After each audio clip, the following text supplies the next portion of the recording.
Remember being a child, a time of innocence, when you didn't have a care in the world, no bills, no worries, you could just go out with your friends, you could ride your bike in the sun, read books under trees, and you just had that sweet, blissful ignorance of having the ability to actually enjoy a weekend, free of worry, or anxiety, responsibility. Well, when you were back in that blissful time, did your parents ever teach you about selfish behaviors? Did they tell you that you should concern yourself about others and you should care about other people? That you should never be selfish? That selfishness was wrong. Well, what if they were wrong? What if selfishness was actually good? Yeah, I still don't have an intro, so I'm just gonna keep going. But hi, welcome back to class. What is selfishness? And does selfishness have to be a bad thing? This is gonna be the topic of today's lesson. Today we're gonna look at the ethical theory known as egoism. Now, egoism is a very interesting moral theory in that it tells us that to be moral, we should fulfill our own personal self-interests. Now, keep that in mind, write it down, we'll come back to that later. What we need to do first is we need to look at the different types of egoism that there are, and we need to look at the type of theory that egoism is, because if we're going to understand this theory, we have to know what type of theory it is. There goes my cat. So, there are two types. Hello, Oliver. I think he can see himself. There are two types of egoism. There's what we call psychological egoism and ethical egoism. Now, for the majority of today, we're going to be discussing ethical egoism because, well, this isn't a video about ethics. We're going to briefly talk about psychological egoism right now so that we can kind of better understand the overall concept. So, psychological egoism is the idea that we as human beings are mentally predisposed to wanting to fulfill our own personal self-interests. So it's essentially the idea that we automatically want to make sure that we get what's ours. We automatically want to ensure that we get our desires, that we fulfill our own self-interests. So we want to make sure that we get food and shelter and water and sex and personal connection. It's this idea that it's almost like a survival of the fittest, instinctual, that you could see almost the evolutionary aspect of it, how it could be connected to something like natural selection. Because it's this idea that, we need to ensure we get what we need to survive. We need to ensure that we get what our partners or our children need to survive. And so in doing that, we have to prioritize our self-interests over the self-interests of others. So psychological egoism argues that we as human beings, as animals, are naturally predisposed to wanting to fulfill our personal self-interests above those of anyone else. And this makes a lot of sense when you think about it. It really does tend to reflect that evolutionary aspect that I mentioned just a moment ago. It really does tend to have that essence of it in there. How then could this be the basis for a moral theory? Well, psychological egoism goes a bit deeper and talks about two different types of desires. It talks about what are known as primary desires and secondary desires. Now, our primary desires, these are our long-term goals, our long-term desires, while our secondary desires are much more short-term. They're much more in the moment. There are short-term goals. As rational beings, we find a balancing act between these primary and secondary desires, between our long-term and our short-term goals. And in doing this, as rational beings, we're able to come up with a harmony, a balance, in which we always prioritize our primary desires over our secondary desires. And so, in doing so, let's say that I have children. And, I could eat first and ensure my desire to eat in the moment. That's my secondary desire. My desire is to eat. I'm hungry. I want to eat. But I also have a primary desire where I want to ensure that my children eat, because I want my children to live on longer than I do. So my primary desire is to ensure the survival of my children, while my secondary desire is to eat myself. In this moment, my desire to protect my children, to ensure that they eat and have sustenance, overrides my immediate selfish desire to eat for myself. Now, notice I said selfish desire to eat. If we actually look at both of these, they're both selfish. I want my children to survive. That is a selfish desire. I want to eat. That too is a selfish desire. The only difference is that in my secondary desire, the one where I get to eat, I'm the only one that benefits. While in my primary desire, where my children get to eat, I'm actually prioritizing them over myself, but it is still selfish. And so this is where psychological egoism helps to serve as a very big framework for ethical egoism. So, moving on to ethical egoism, egoism as a moral theory. Because psychological egoism isn't a moral theory, that's just a non-moral thing. You can perfectly well believe in psychological egoism without believing in ethical egoism. That's perfectly fine. You can easily believe in psychological egoism and be a deontologist or utilitarian, because psychological egoism just says that we think that we have this natural inclination to fulfill our desires. Whether we accept that or go against that is up to you, but psychological egoism says it. Ethical egoism takes psychological egoism and says that, well, yes, we have this natural predisposition. We have this desire to fulfill our own desires, and that the moral thing to do, the right thing to do, would be to fulfill those desires. Ethical egoism takes psychological egoism to the next step forward. It says that, well, yes, we already have this predisposition, so the moral thing would be to go with it. And the reasoning behind this is that, well, as an ethical egoist, I can ensure that I'm looked after and that the people around me that I care about are looked after because I'm going to prioritize myself and those that I care about. And they should prioritize the same. It also adds a level of self-accountability where I really only have to look out for myself, but as a social being, as someone who has interpersonal relationships and social responsibilities, I'm probably going to attempt to prioritize those that I care about as well. And I get to hold myself accountable in ensuring that they are taken care of. The idea of ethical egoism is that to be moral, I need to fulfill my own personal self-interests. Now, ethical egoism is what we call a consequentialist ethical theory. Every ethical theory, every moral decision that you make has three parts to it. Every moral decision you make has three parts. It has an intent, it has an action, and it has the consequences. So it has the reason why you do something, it has the thing that you do, and then the result of what you have done. The intent, the action, and the consequences. Now, in ethics, each moral theory puts what we call moral value, or the value of what is good, bad, right, wrong, just, or unjust, our moral value, into one of these things. Each theory puts it in a different place. Some ethical theories put moral value, the idea that something is good or bad, in the action. So when we look to judge your moral behavior, we look at the actions you have performed. Some moral theories put it in the consequences. And so as such, we judge you based off of the consequences that have occurred. Egoism is of the latter. It is a consequentialist ethical theory, so it puts moral value in the consequences.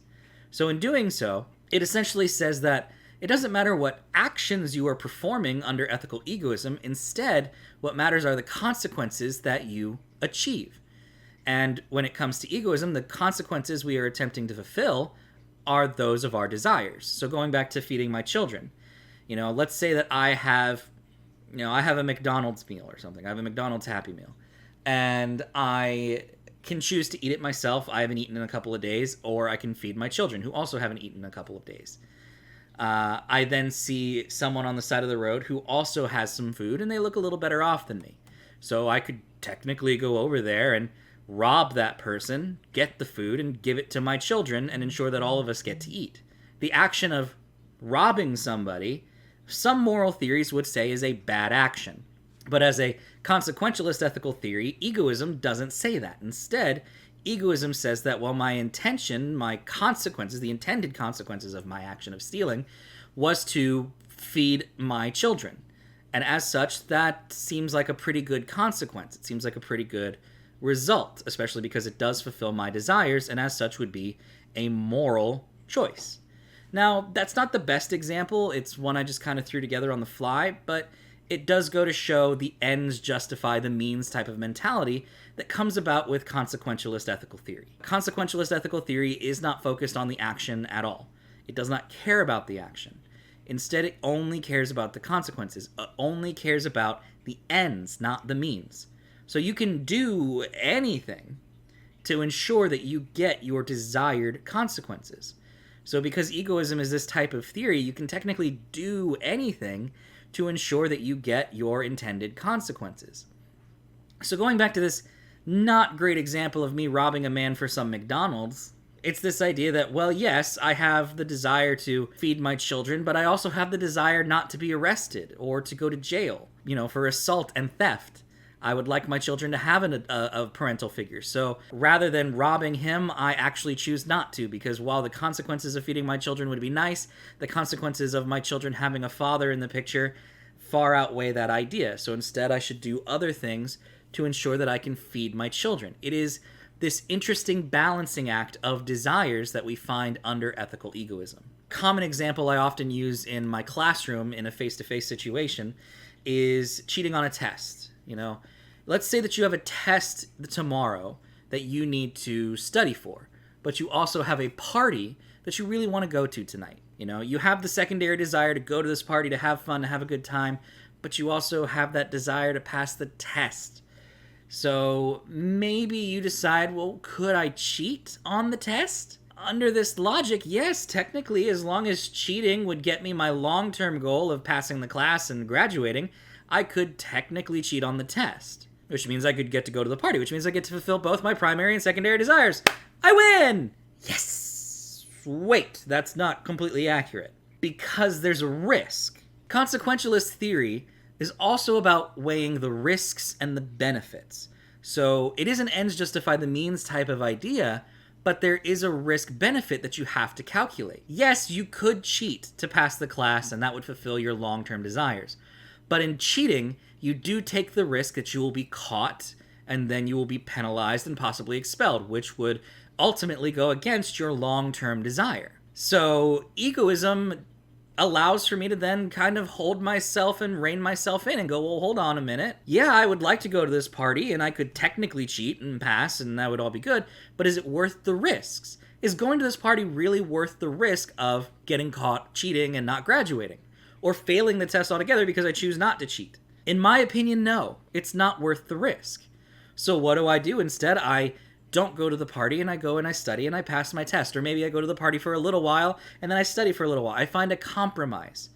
Because egoism, a lot of people automatically hear the idea of selfishness and assume that that means we can be horribly immoral people who just cut and stab and do whatever we want for bad reasons. But that's not how egoism works. Egoism as a moral theory tells us that we need to balance our primary desires, our long-term goals, with our short-term goals. And we don't get to do this in a vacuum. We do this in a social situation, in a society where there are laws and rules and where people will judge us for our behaviors, where we have relationships that we have to maintain. And these relationships are likely very important to us. Under ethical egoism, selfishness doesn't actually have to be a bad thing. In fact, selfishness can actually help us to do some very moral things. So, for example, the idea, does selfishness have to be a bad thing? This is really at the heart of the egoist dilemma, because a lot of people hear the word selfishness and assume that that's bad. Instead, I want to suggest to you that maybe selfishness doesn't always have to be a bad thing. As we just saw, I can feed my children. I want to feed my children. I want to take care of my kids. But at the same time, that might also mean I do something that maybe a lot of us aren't okay with. Under the ethical egoist mindset, and I apologize, my hair is just really bothering me in the picture. Under the egoist mindset, it is this idea that anything in which you are involved, in which you benefit in some way, becomes selfish, even if you didn't intend for it to. As long as you benefit in some way, even if that's just the feeling of happiness, it does become selfish. So before we address the idea of does selfishness have to be bad, let me ask you another question. Is there such a thing as a selfless good deed? Now take a minute and actually think about this. Is there such a thing as a selfless good deed? Now some of you are probably thinking, well, yeah, you can give to charity, or you can help out somebody you hate, or you can hold the door open for somebody, or the individual who jumps on the grenade, sacrificing themselves. All of those have to be selfless acts, right? Well, to the ethical egoist, no. None of them are selfless, because they are all actually selfish. And the reason they're selfish is because you gain something from each of them. In giving to charity, you get the feeling of happiness or a peace of mind. You don't feel guilt. In holding the door open for somebody, you get a sense of accomplishment or acceptance or thanks or praise. In jumping on the grenade, you get a sense of protection. It was a desire to protect those around you. And in making that choice and making that sacrifice, you have fulfilled your desire in the moment. Now, that might not be conducive to your ultimate long-term desires, but maybe the desire to save your friends outweighed all of the long-term decisions you wanted. But in doing so, it's still a selfish act. Now, that doesn't mean it's a bad thing. Selfishness isn't always a bad act. Let's say that I choose to adopt a child. Adoption is wonderful. More people should adopt. We have far too many children in state-run homes and looking for loving families that just don't have them. We need more people to adopt. Adoption is a wonderful thing. To bring a child into your home and to raise them and to accept them as your own, that is a wonderful thing. It is a selfish thing. Because if I adopt a child, why do I do it? Because I want to do it. Because it makes me happy. It makes me feel good. And yes, the child does benefit, and I hope the child benefits wonderfully, but it is indeed selfish. And on the opposite side of that coin, the child also benefits. The child wants you to adopt them. The child wants to live with you. The child wants a family to love them and to take care of them, and they use you to achieve that selfish desire as well. The egoist argues that every action we do is selfish, because if we didn't want to do it, we just wouldn't do it. So anything we actively choose to do has a selfish motivation behind it.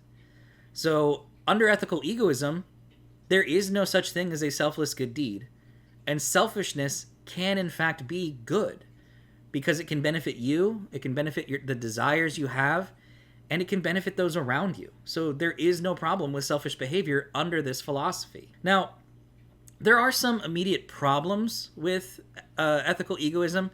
Its biggest asset is this idea of self-accountability, but it also becomes its biggest detriment. I don't know about you guys, I don't necessarily trust everybody to hold themselves accountable. I don't trust everybody's desires. And so because of this, there definitely becomes a conflict, which leads to our other problem of conflicting desires. If I desire something and my wife desires something, who then wins in this situation? How do we resolve that? Well, we could come to a compromise where maybe, the harmony and balance of our relationship plays out, and that would be a good version of self-accountability here. But what if it doesn't? What if we're both so selfish that we just fight and it leads to conflict and war and battle in this regard? Yes, a battle between me and my wife. Get the Nerf swords, we shall battle at dawn, is how it goes. But it could be something like that, where it's just this idea of continual conflict between conflicting desires between individuals. The reason self-accountability has a problem is, again, because you can change your mind at any moment. There's no way for me to ensure that you're actually doing what you think or desire is right. For example, tell me what I'm thinking about right now.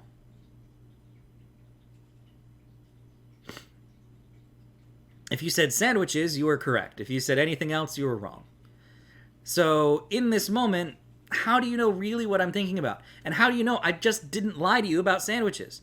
You have no idea what's in my mind, so you have no idea what my desires are, and in such, it becomes difficult to hold other people accountable. So self-accountability is a huge part of egoism. And if you can't trust other people to hold themselves accountable, then egoism has a major flaw that some people just cannot get over.